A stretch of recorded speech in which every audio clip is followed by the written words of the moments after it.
So we've got a 2013 1.6 TDI Polo.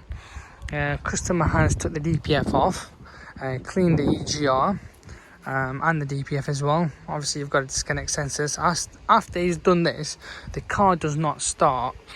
Now what we're going to do, as you can see, is had the DPF light on, hence why he's gone and done it. So I'm going to do a full scan, clear it, and then reset some of the sensors on there, and hopefully it should crank over now. So going on to the engine section, this is what's come up. Obviously the customer knows about it. I said he's cleaned it himself, took everything off, even the EGR, cleaned it off. So we're going to clear it all, see if it does. Sometimes it does, and you've got to reset the actual sensor so it stays solid.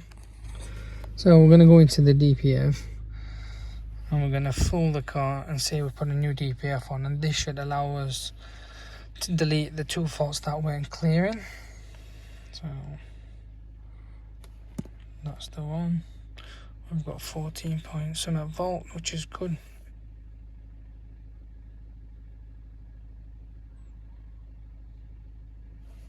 Switch off. So there we go.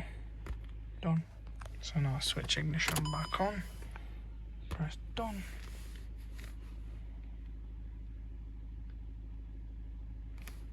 Here we go. Everything's zero. No.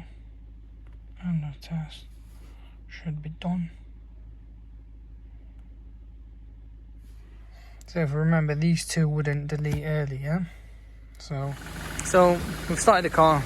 Obviously I was busy, so I couldn't really update you at the same time, because what we've done is it wouldn't start even though we cranked it over quite a few times. I did reset the DPF sensor as well.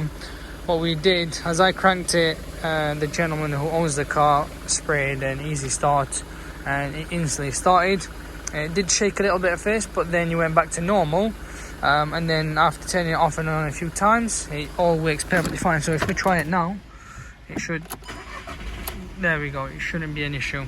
So I think it was just that head start with the easy start that made it went all good. Everything's fine. I mean, the canally sounds good as well, so there's not a single problem with